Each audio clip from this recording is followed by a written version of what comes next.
Assalamualaikum warahmatullahi wabarakatuh. Salam sejahtera untuk kita semua. Terima kasih sudah hadir kembali di channel Selamat Untung, tempat di mana kisah-kisah nyata dan legenda mistis kami hadirkan dengan penuh rasa dan makna. Semoga Anda semua selalu diberi kesehatan, keselamatan, dan ketenangan dalam setiap langkah.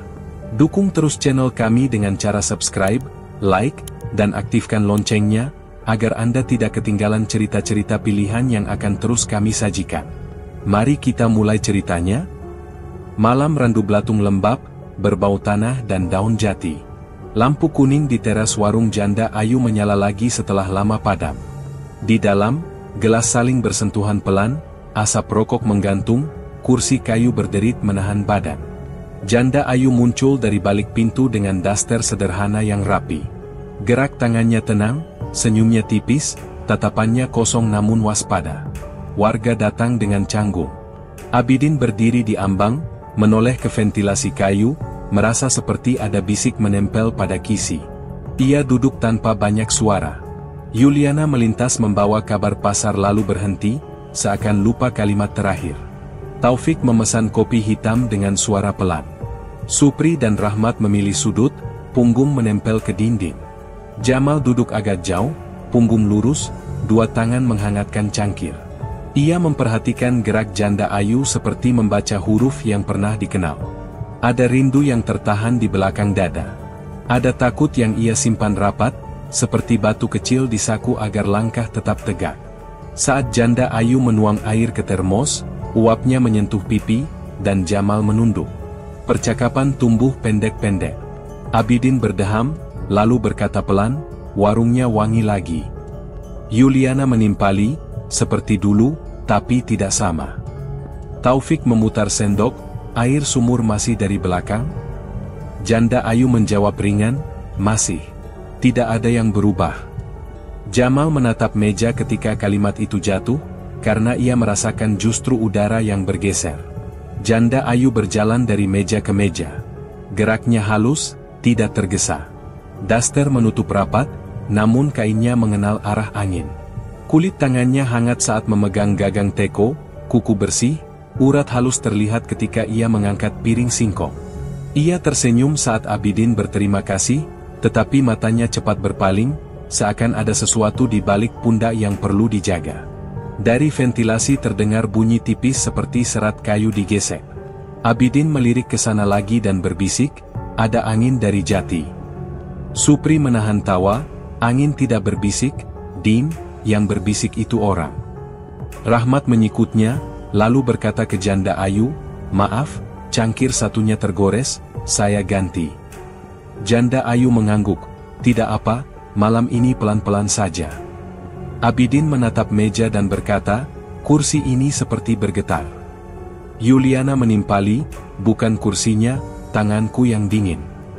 Jamal menenangkan, minum dulu, biar hangat. Janda Ayu menaruh teko, kopi baru sudah jadi. Supri berbisik, kenapa lampu terasa lebih kuning dari biasa? Rahmat menutup, jangan banyak tanya. Asap rokok menyerempet uap kopi. Bau gula merah, bubuk kopi, dan sabun mandi bercampur di udara. Hawa malam masuk dari sela pintu belakang, membuat kulit lengan mengerut setipis kain. Taufik mengakhirinya dengan gumam yang tidak jelas. Ruang seperti menelan nada orang-orang yang bicara, meninggalkan sisa hangat yang tidak genap. Jamal bergumam, sudah cukup ramai. Janda Ayu menanggapi pelan, ramai belum tentu hangat.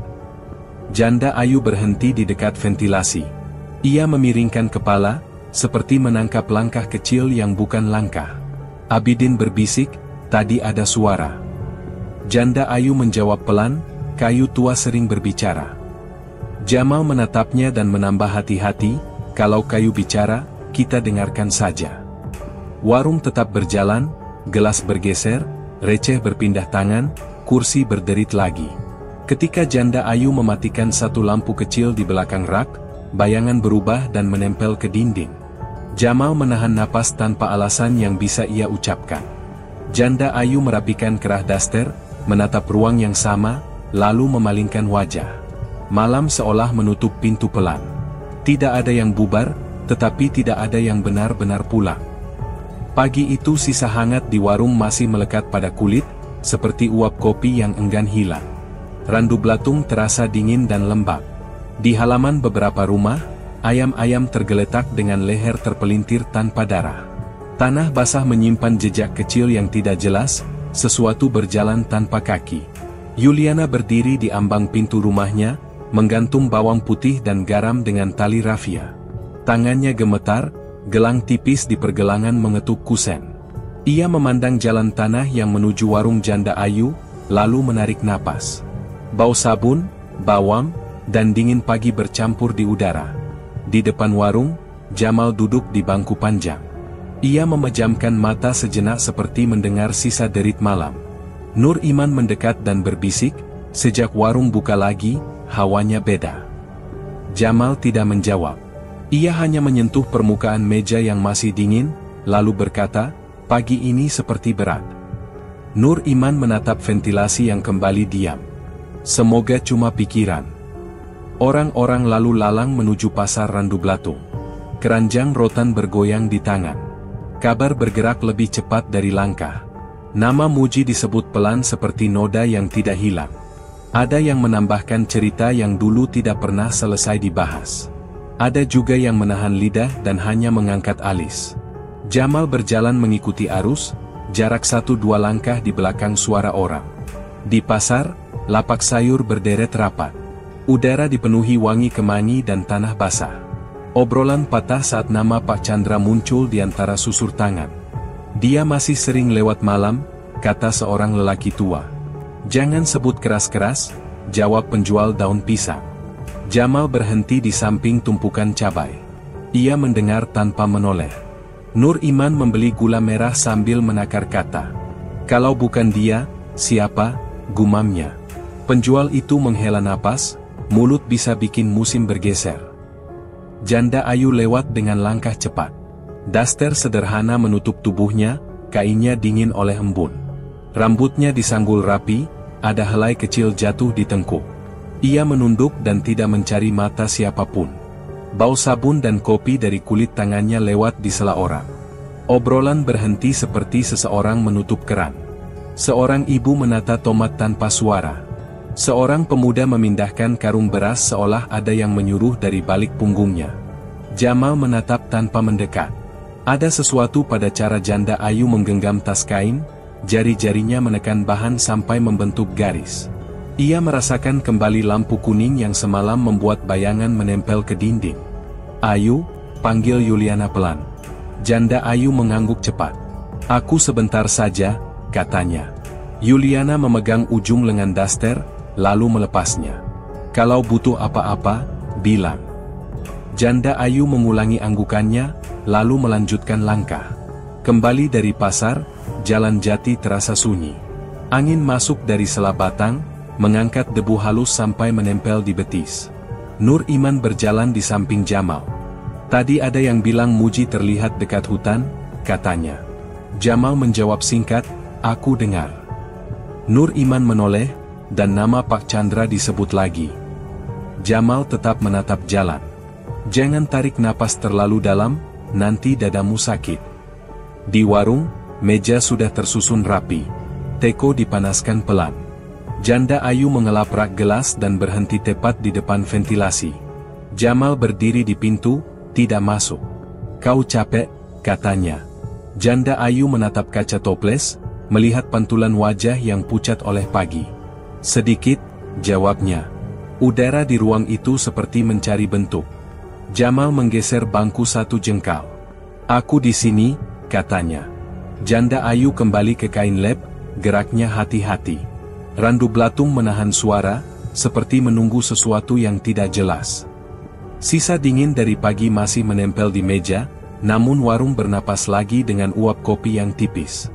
Janda Ayu mengelap rak gelas ketika langkah sepatu rapi berhenti di ambang. Pak Chandra masuk dengan kemeja licin, senyum ramah, mata tajam yang tidak ikut tersenyum. Kursi bergerak, udara seperti mengencang. Jamal di pojok menegakkan punggung, telapak tangannya mengepal di bawah meja. Pak Chandra duduk, menaruh ponsel, lalu menyisir ruangan dengan pandang yang lambat. Ia memesan kopi hitam. Suaranya pelan namun menusuk. Racikannya masih sama, Bu? Atau sudah lain? Janda Ayu terdiam sepernapas. Ujung jarinya menyentuh gagang teko seperti mengukur panas. Masih sama, katanya. Nur Iman cepat menyisip, cuaca sore ini lembab ya, Pak. Hawa ruangan tidak melunak. Lampu kuning menetes pada dinding, membentuk bayang yang rapat. Janda Ayu menuang air ke bubuk kopi. Uap naik menyapu wajahnya, membuat kulitnya berkilat sebentar. Gerakannya tertib, tetapi napasnya dangkal. Kain daster bergeser mengikuti pinggul saat ia berbalik. Tidak ada yang berlebihan, namun Jamal merasakan dada yang mengetuk. Ia menelan pelan, menahan diri untuk tidak berdiri. Pak Chandra menerima cangkir. Ia menyentuh bibir cangkir dengan telunjuk, lalu mengangkat pandang ke Janda Ayu seperti menagih sesuatu dari masa lalu yang tidak mau ia bayar sendiri. Aromanya lebih pekat, katanya ringan.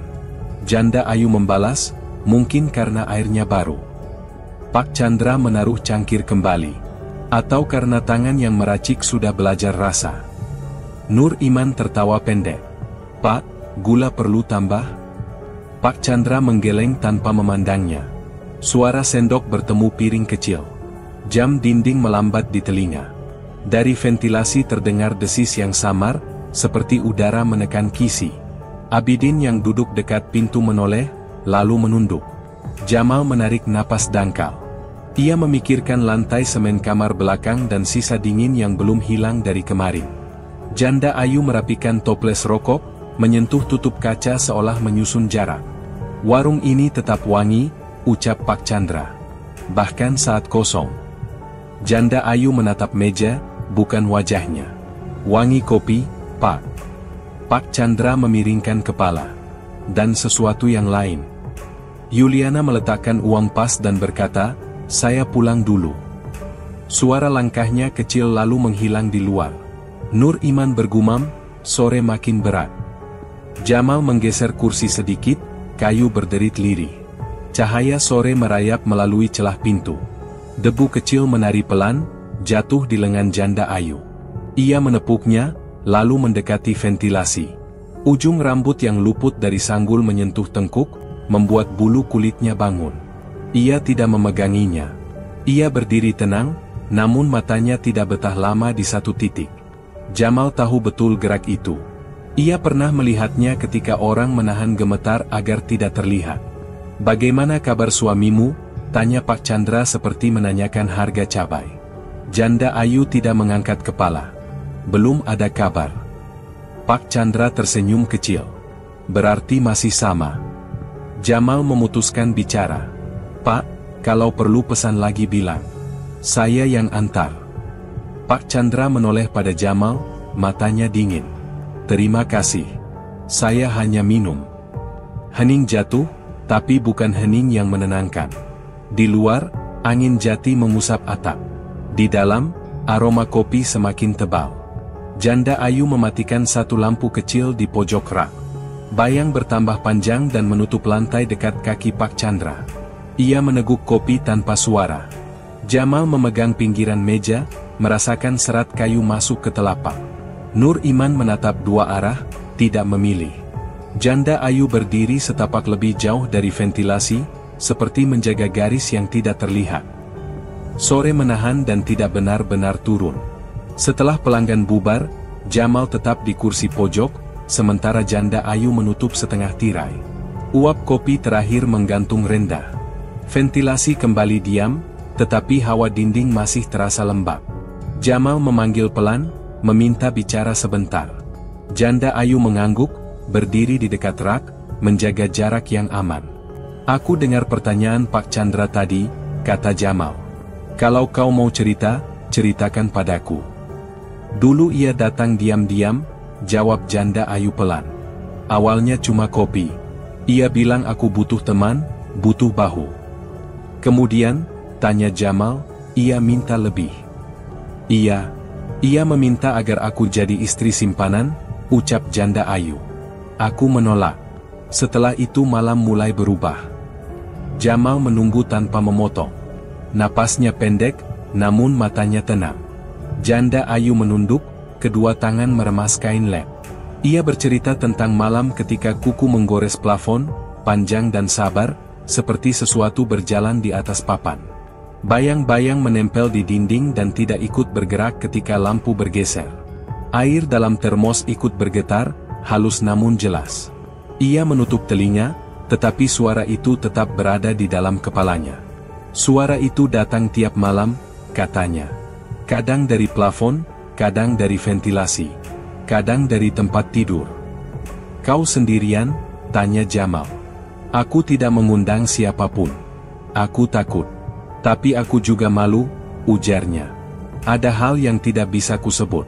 Badan terasa panas, lalu dingin.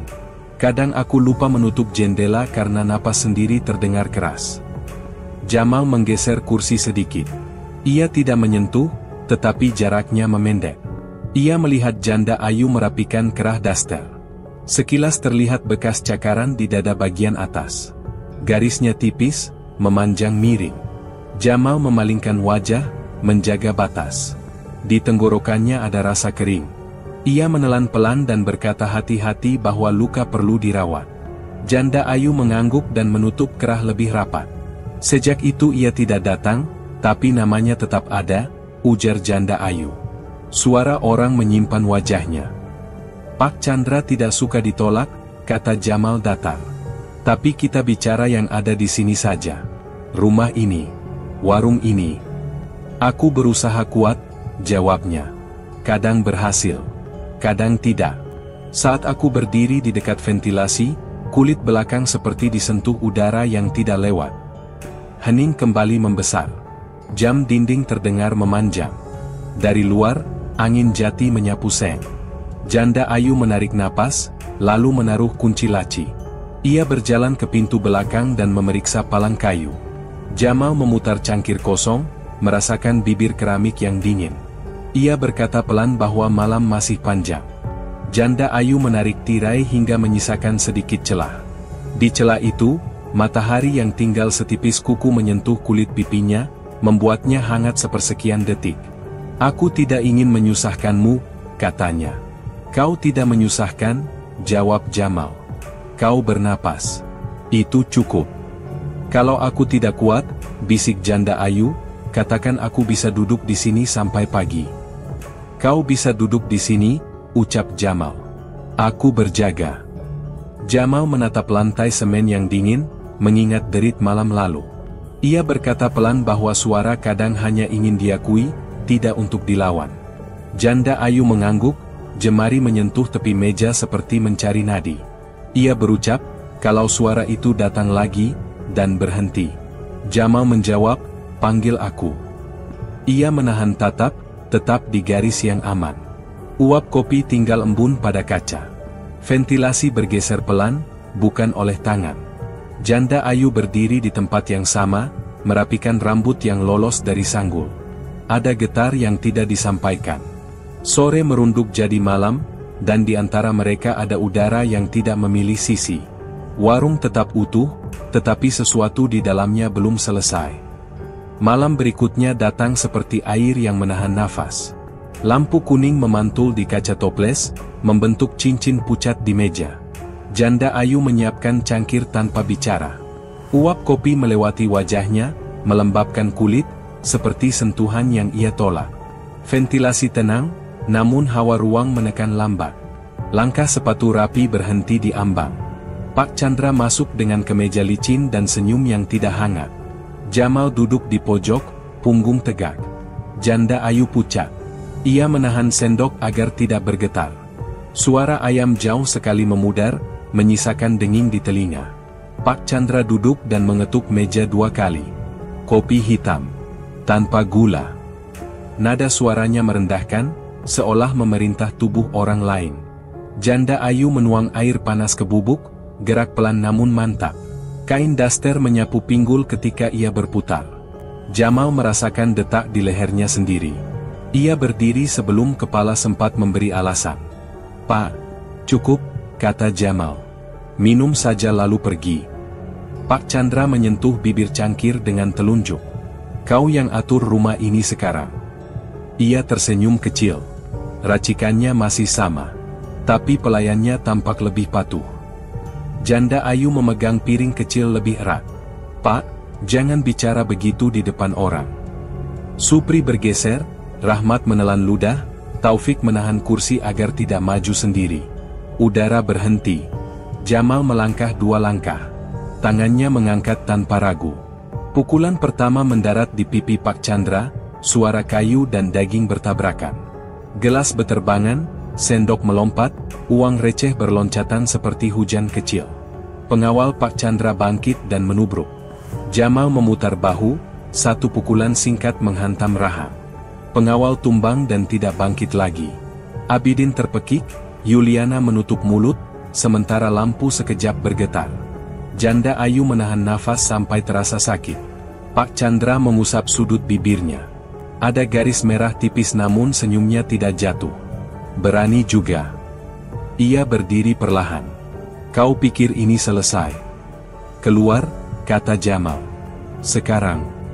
Pak Chandra mengambil jasnya, namun matanya tidak mau berpindah dari wajah Janda Ayu. Pandangannya lama, seolah menghafal garis dahi dan bentuk bibir yang pernah ia akrabi. Janda Ayu memalingkan muka, tapi lehernya memanas. Jamal merasa udara ikut menempel di kulit. Suara ventilasi menggesek sangat tipis, seperti kuku mencolek cat. Nur Iman berbisik, "Sudahi saja." Supri berkata lirih, "Jangan tambah ramai." Rahmat memungut receh dengan tangan gemetar. Taufik tetap menahan kursi, napasnya cepat. Pak Chandra melangkah ke ambang.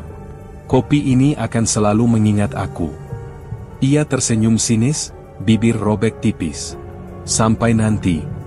Ia pergi, namun tatapannya yang terakhir menempel seperti noda. Hening turun, bukan hening yang menutup. Jamal menahan nafas, telapak tangan masih berdenyut. Janda Ayu berdiri tegak, lalu runtuh duduk di bangku terdekat. Uap dari cangkir yang pecah mengangkat wangi yang manis pahit. Kulit lengannya terasa dingin, namun bagian dalamnya menyala seperti arang. "Maaf," kata Jamal. "Aku tidak suka melihatmu dilecehkan." Janda Ayu mengangguk kecil. "Terima kasih. Aku baik." Ia mengusap pelipis. "Bantu rapikan." Mereka memungut pecahan kaca tanpa menyentuh satu sama lain. Jarak di antara mereka tipis, hanya ditahan udara dan sopan. Ketika Janda Ayu membungkuk, dasternya menggeser paha, dan Jamal memalingkan wajah. Ventilasi berdesis lagi, nyaris tidak terdengar. Lampu kuning berkedip pelan. Malam kembali menahan, dan sesuatu yang belum selesai tetap tinggal di ruang ini. Jamal menata kursi ke tempatnya semula, menarik napas pendek. Janda Ayu menutup tirai seperempat, menyisakan celah setipis jari. Dari celah itu, malam tampak padat. Mereka saling menatap sebentar, lalu menunduk bersamaan, seolah sepakat menahan kata untuk sekarang. Malam masih menahan kata dari warung. Hujan gerimis datang tipis-tipis seperti napas yang lama ditahan. Di kamar belakang, lantai semen dingin menyerap hangat kulit. Janda Ayu duduk memeluk bahu. Napasnya pendek dan teratur paksa. Ventilasi mengeluarkan suara lirih, seperti sesuatu menggeret kisi dengan kuku panjang yang sabar. Cahaya lilin mengiris ruang jadi lembut dan redup. Bayangan gumpal hitam mengental di sudut. Tidak berbentuk, tidak jelas, namun berat seperti batu di dada. Janda Ayu menoleh setengah. Lehernya mengencang. Bibirnya terbuka sedikit tetapi suara tidak keluar. Mulutnya seperti terkunci oleh udara yang tidak terlihat. Kain daster menempel di lutut. Kulit merinding. Di tengkuk ada panas yang berlawanan dengan dingin lantai. Ia menutup mata sekejap, lalu membukanya lagi agar tidak tenggelam. Gumpal itu bergerak pelan seperti minyak yang dipanaskan tanpa api. Dinding seolah mengerut. Udara menurun. Janda Ayu menahan dorongan untuk berdiri. Ia takut lututnya tidak kuat. Ujung jarinya menyentuh lantai.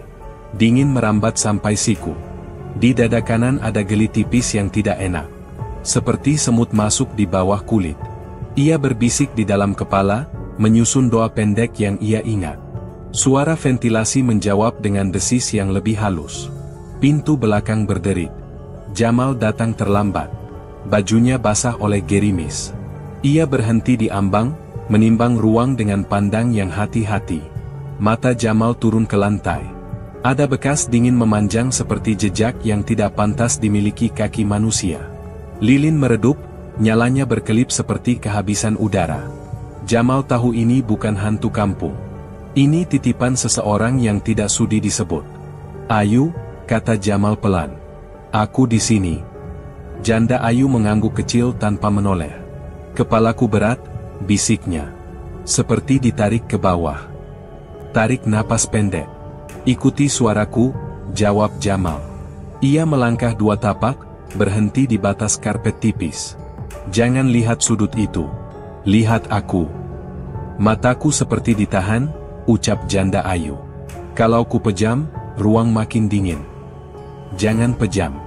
Dengarkan saja," kata Jamal. Ia menaruh telapak di dada sendiri, bukan di tubuhnya. "Hitung 3. 1, 2, 3.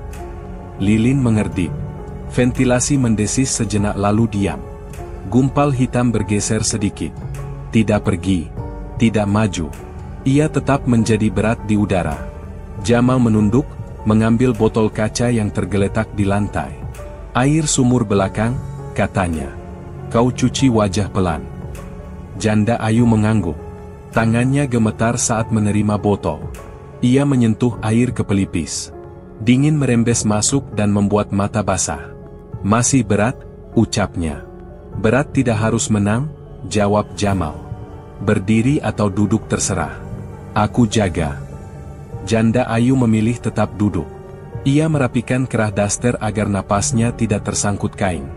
Gerak kecil itu menampakkan garis kulit yang memantulkan cahaya lilin. Jamal memalingkan wajah sesaat, lalu kembali menatap mata Janda Ayu. "Fokus ke sini," katanya. "Jangan ke sudut." "Kalau ia memanggil," bisik Janda Ayu, "apa yang harus kujawab?" "Tidak usah jawab," kata Jamal. "Biar aku yang dengar." Ventilasi kembali lirih. Hujan mengetuk atap seperti jari-jari yang rapi. Nyalanya lilin menurun lagi, lalu tegak, lalu menurun. Gumpal itu memucat tidak kasat mata, seperti kabut yang memilih bertahan. Jamal tetap di batas karpet, tidak lebih dekat dan tidak menjam. Ia menaruh botol di lantai, telapak tangannya terbuka agar Janda Ayu tahu ia tidak datang untuk menyentuh. "Kau bisa bernapas," ujarnya tenang. "Aku bisa," balas Janda Ayu. "Tapi dadaku masih sesak." "Biar sesak di sini dulu," kata Jamal. "Jangan dibawa ke ruang depan." Lilin bergetar kecil. Hujan tetap. Kamar menahan suara. Di antara mereka ada jarak sehelai kain yang sengaja dibiarkan. Tidak ada yang jatuh. Tidak ada yang selesai. Udara menggantung dan waktu berjalan pelan seperti orang yang menunggu di depan pintu yang tidak pernah benar-benar ditutup. Lilin masih bergetar kecil dan udara menahan napas. Jamal menatap Janda Ayu yang duduk di lantai semen dengan selimut tipis di pangkuan. Keringat halus di pelipisnya membuat kulitnya berkilat. Jarak mereka sehelai kain, cukup untuk menjaga hangat yang tertahan. "Aku minta izin," kata Jamal pelan. "Ritual sederhana. Tidak keras. Tidak berbahaya buatmu." Janda Ayu mengangguk. "Lakukan. Asal kau tetap di sini." "Aku di sini," jawab Jamal. Ia menata cawan tanah liat di atas karpet lusuh. Di sampingnya sejumput tanah kuburan dalam kertas coklat. Ia mengeluarkan darah ayam hitam dari botol kecil, menguncang sekali, lalu menuang setetes demi setetes ke cawan. Aroma besi samar bercampur bau kopi yang masih tersisa di ruang depan. Jamal menusuk jarinya dengan ujung pisau kecil. 1 tetes darahnya sendiri jatuh, menyatu tanpa suara. "Jangan takut," ucap Jamal. "Aku gemetar," balas Janda Ayu, "tapi tidak ingin lari." Jamal menggambar lingkar tipis di lantai dengan tanah yang lembab. Doanya pelan, hampir seperti gumam orang mengingat alamat lama. Tidak heroik. Tidak menantang siapapun. Hanya menyebut jalan pulang agar sesuatu tahu ia diajak bicara, bukan diajak berkelahi. Ventilasi berdesis lembut. Hujan masih mengetuk seperti jarum. "Kalau terasa berat," kata Jamal, "tarik napas pendek. Lihat mataku. Aku melihat, bisik janda ayu. Udara mengental. Beluk datang tanpa wujud jelas. Bukan bentuk, melainkan berat yang menekan telinga. Lilin merendah setengah lalu tegak setengah, seperti ragu menerima tamu. Suara muncul bukan dari langit-langit, bukan dari lantai, melainkan dari dada janda ayu. Suara yang tidak muda dan tidak tua. Berat, dalam, dan seolah berbicara dari sumsum. Kalian memanggil, suara itu berkata. Jamal menahan bahu agar tidak tegang. Tita tuanmu sudah berjalan. Apa syaratmu berhenti? 1000 ibu jari saat purnama, jawab suara itu. Tanpa itu aku lapar. Janda ayu menekan bibirnya. Dada naik turun lebih cepat. Jamal tidak menyentuh, tapi telapak tangannya terbuka di udara seperti menahan sesuatu agar tidak jatuh. Tidak ada 1000, katanya tenang. Cari syarat yang lain. Aku tidak tawar, suara itu menggeram dari dalam. 1000 ibu jari. Purnama. Lilin padam setengah. Setengah ruang jatuh gelap, setengah lagi temaram. Lingkar tanah berkilat basah. Hawa dingin merambat ke lutut. Janda ayu goyah, tubuhnya condong. Jamal menahan dengan kata, bukan tangan. Ayu, katanya pelan. Bernapas. Dengarkan suaraku. Aku pusing, ucap janda ayu. Seperti ditarik dua arah. Fokus satu arah saja, kata Jamal. Kesini. Suara dari dadanya tertawa tipis, seperti kerikil digiling. Kalian kecil. Aku tunggu purnama. Udara mengempis. Desis ventilasi menghilang sekejap. Lalu hening memanjang. Janda ayu jatuh lemas. Jamal memapah tanpa merenggut. Ia menjaga jarak dengan sopan yang ketat, namun cukup dekat agar berat tubuhnya tidak menghantam lantai. Ia baringkan di ranjang kecil, menutup selimut sampai bahu. Lehernya berkeringat.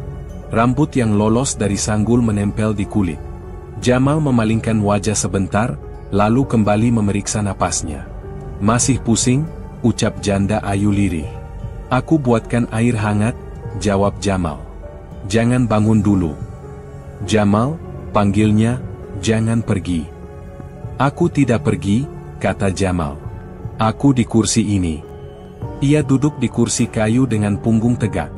Mata tidak lepas dari garis napas di selimut. Di ruang, bau tanah kuburan tipis bertemu wangi sabun dari kulit janda ayu. Hangat hadir, namun tertahan seperti api kecil di telapak tangan yang tidak ditiup. Lilin tinggal paruh, cahaya setengah, bayang setengah. Ventilasi kembali lirih, bukan ancam, lebih mirip napas ruang yang letih. Kalau berat datang lagi, kata Jamal pelan, panggil aku. Aku akan panggil, jawab janda ayu. Tetap di sini. Jamal mengangguk. Hujan menurun pelan. Karpet terasa dingin sampai tulang kering. Di dinding, bayang bergerak seperti kain yang digesek angin. Tidak ada yang jatuh. Tidak ada yang lekas tenang. Kamar menutup kata, meninggalkan sisa hangat yang tidak berani menjadi api. Sisa hangat yang tidak berani menjadi api masih tertinggal di kamar belakang. Pagi turun pelan, meninggalkan bau tanah basah dan kopi yang dingin. Abidin berhenti di jalan tanah depan warung dan memicingkan mata.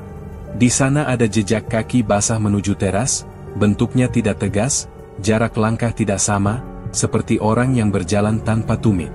Ia mengikuti sampai ambang, lalu berhenti dengan tengkuk meremang. Jejaknya dari arah mana, gumamnya, dan hanya angin jati yang menjawab. Ia mengetuk pintu pelan lalu mundur, tidak berani memanggil nama. Di simpang kecil, Nur Iman mengumpulkan beberapa warga. Surau masih lembab oleh embun dan tikar anyaman terasa dingin di lutut. Doa dipanjatkan, tetapi mulut orang-orang menahan kata yang ingin keluar. Ketika ayat selesai, suara menjadi bisik. Jangan sebut siapapun, kata seorang bapak tua, cukup minta dijauhkan. Nur Iman mengangguk, mata menatap lantai. Kita jaga mulut, ujarnya, kita jaga hati. Ada yang menambahkan garam ke saku baju, ada yang menggenggam bawang putih seperti jimat kecil. Hawa surau tidak hangat, tetapi rasa bersama menahan takut agar tidak pecah. Menjelang siang, Jamal melangkah ke balai desa. Udara di ruangan itu bau kertas, keringat, dan tinta stempel. Ia menanyakan laporan resmi tentang gangguan malam yang sudah berlangsung. Petugas menumpuk berkas dan mengangkat bahu. Belum ada, jawabnya datar. Jamal menautkan tangan.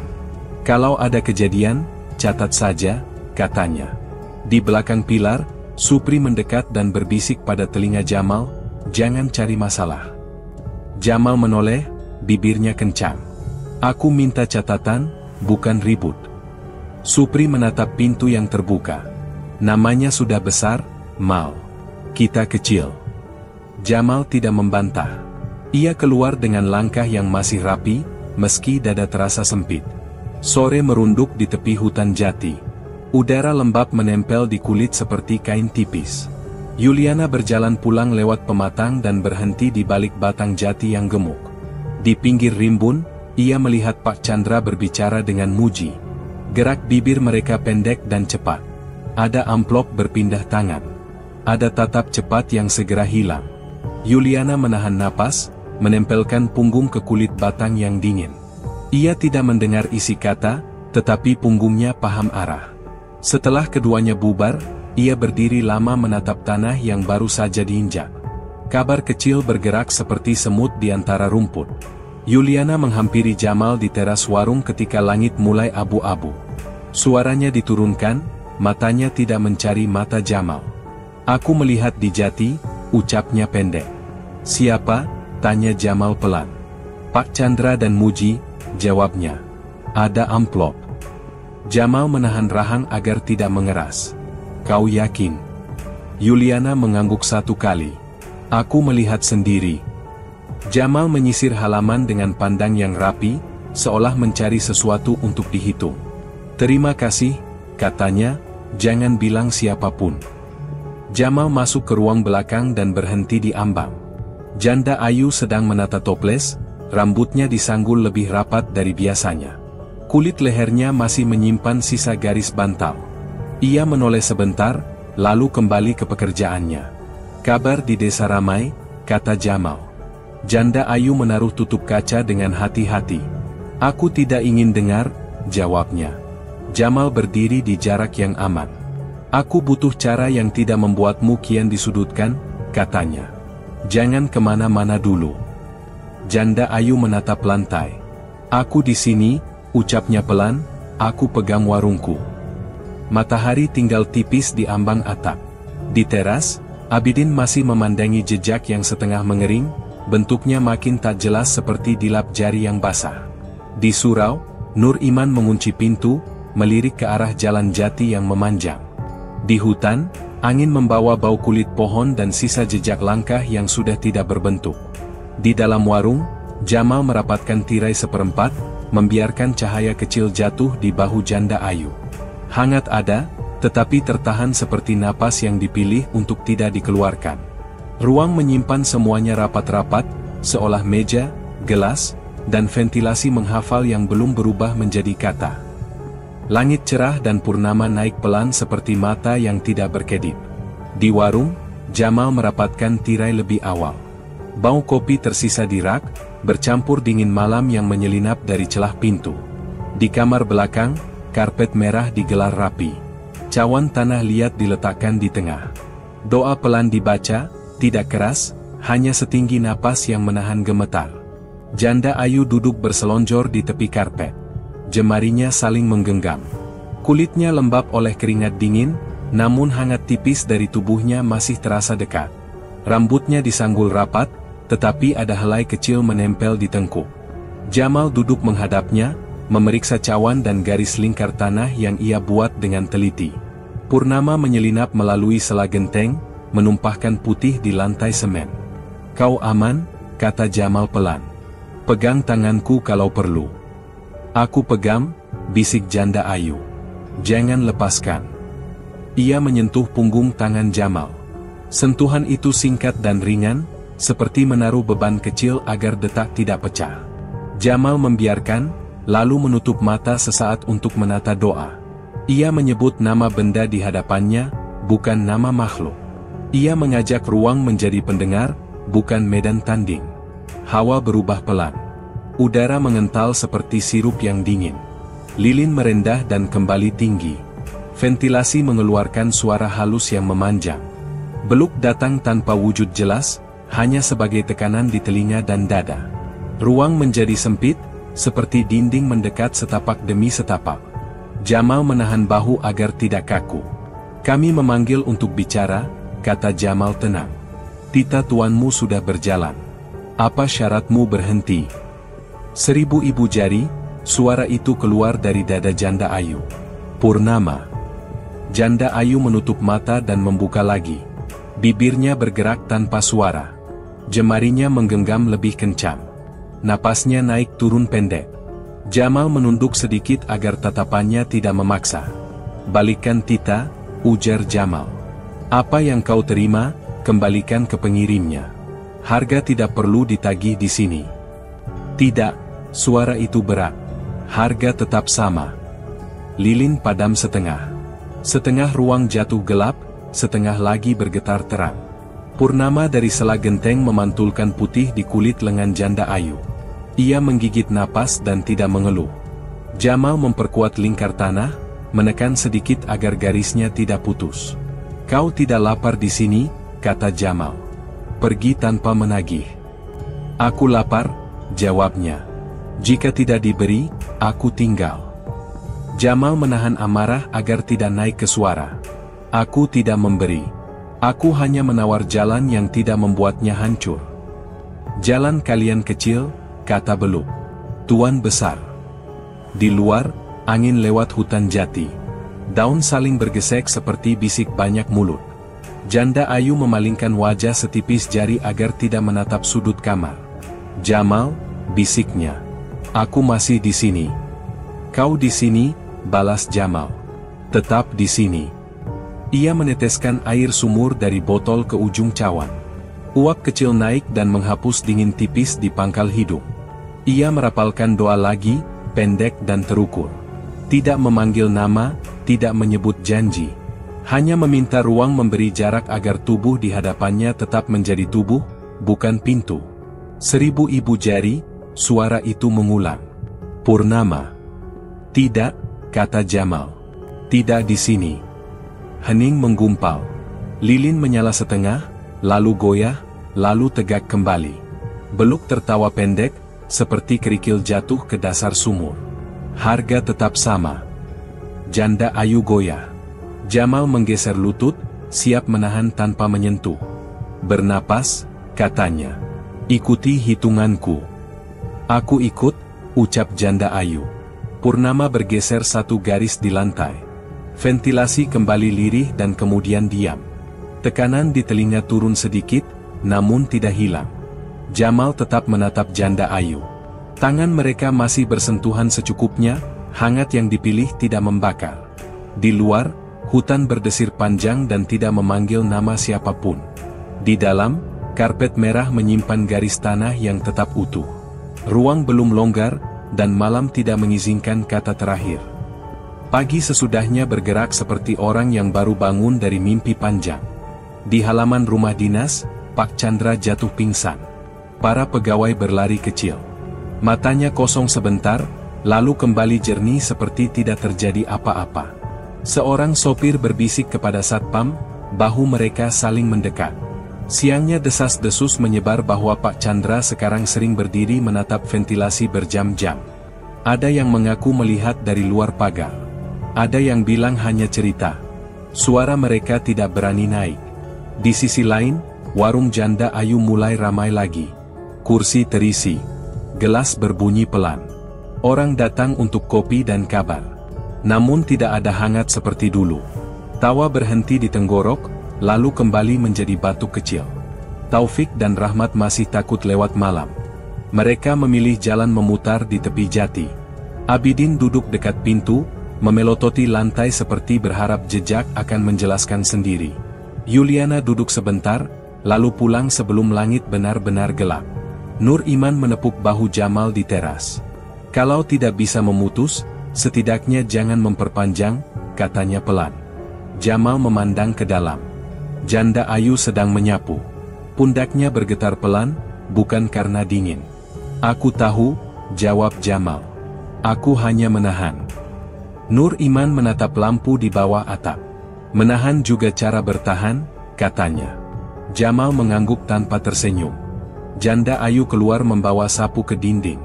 Rambutnya disanggul rapi. Ada helai kecil yang menempel di tengkuk. Jamal tidak memanggil. Ia hanya berdiri sampai sapu kembali ke pojok. Istirahat, ucap Jamal. Matamu merah. Aku tidur, jawab janda Ayu singkat. Mimpiku panjang. Jamal menahan keinginan untuk bertanya. Jarak di antara mereka tetap di tempatnya. Hangat ada, tapi tidak dibiarkan tumbuh. Menjelang sore, suara anak-anak menghilang dari jalan. Hutan jati mengirim angin yang membawa bau kulit pohon. Di surau, Nur Iman menutup pintu kayu, menyisakan celah kecil agar udara mau berputar. Ia mematikan lampu, lalu berdiri diam beberapa saat di teras, seperti menimbang berat yang tidak terlihat. Di balai desa, berkas tetap menumpuk. Tidak ada catatan baru. Hanya mata yang mengerti arah dan memilih bungkam. Malam terakhir tiba tanpa perayaan.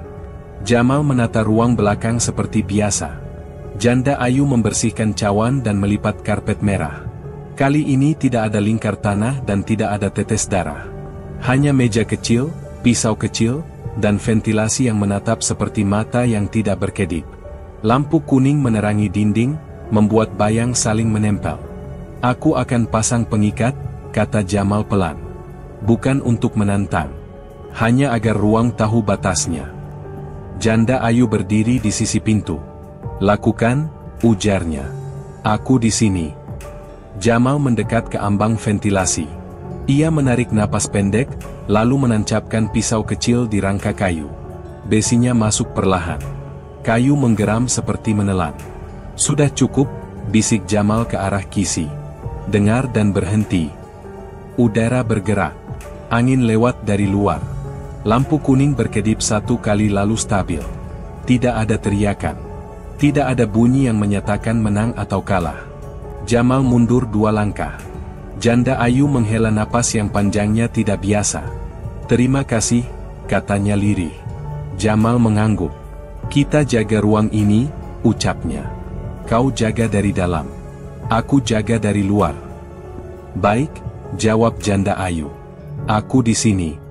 Mereka tidak saling menyentuh, tetapi saling paham. Jam dinding berjalan seperti biasa. Bau kopi masih ada. Bau tanah sudah jauh.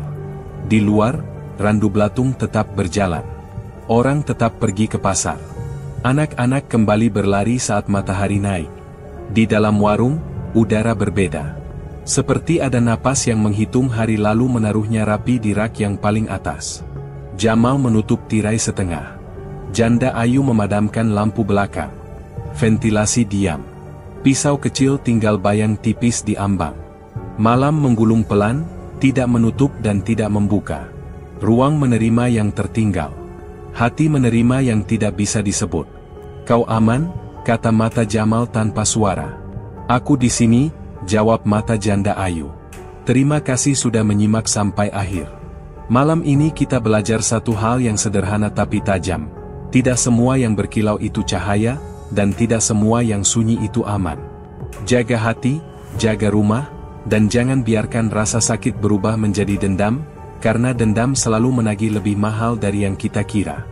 Jika kisah ini berbekas di benakmu, dukung kami dengan like, komentar, dan bagikan agar lebih banyak orang mengambil pelajaran. Sampai jumpa di cerita berikutnya. Tetap rendah hati, tetap waspada, dan jangan lupa berdoa. Wassalamualaikum warahmatullahi wabarakatuh.